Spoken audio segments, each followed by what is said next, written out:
My Pittsburgh childhood, the hills where we lived, the river valley where my Southern Italian immigrant family worked in a steel mill, glass plant, and the mirror works along the Allegheny.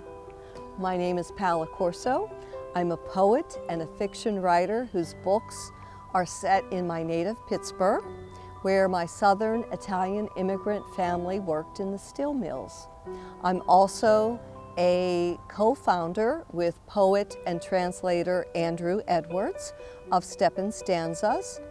It is a poetry and a performance project that celebrates city steps, our distinctive history, unique geography, and wonderful diversity. When I moved back to the area with my two sons, we wanted to do something distinctively Pittsburgh.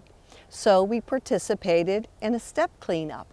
And I looked up and I saw a landing and I said, this isn't a landing, this is a stage.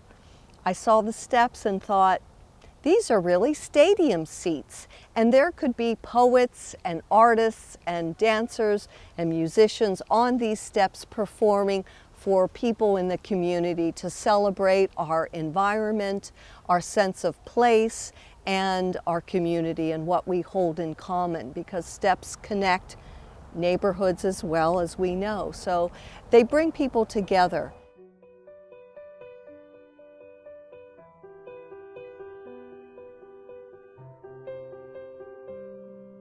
Then came a day I looked up to the hills and saw what's between.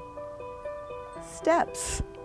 Pittsburgh is a triangle, a confluence of rivers, but my geometric view of the city began to take a different shape.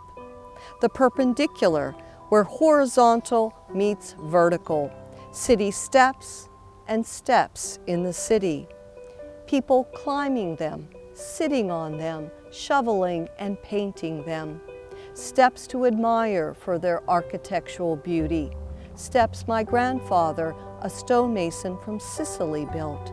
Steps my Calabrian father and grandfather climbed to and from the steel mill.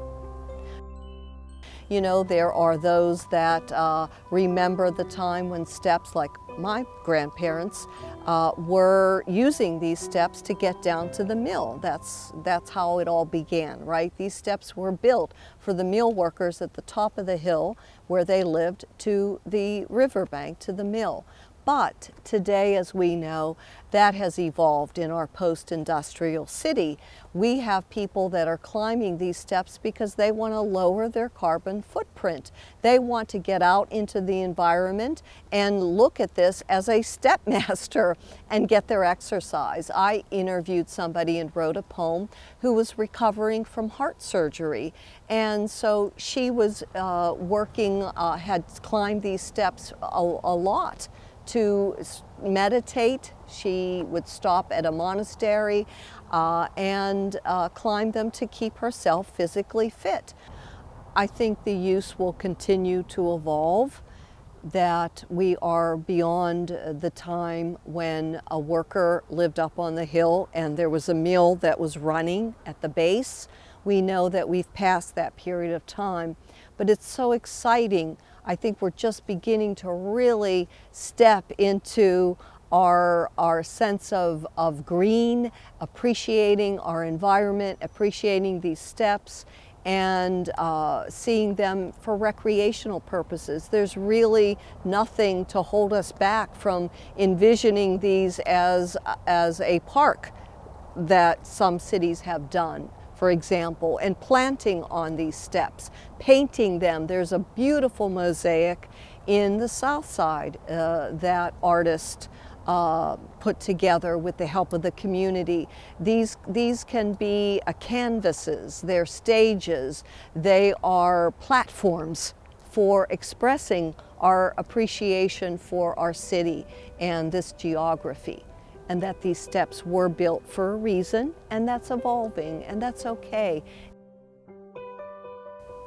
Steps are vertical bridges, and I want to cross them as connections in the landscape, connections we make with each other.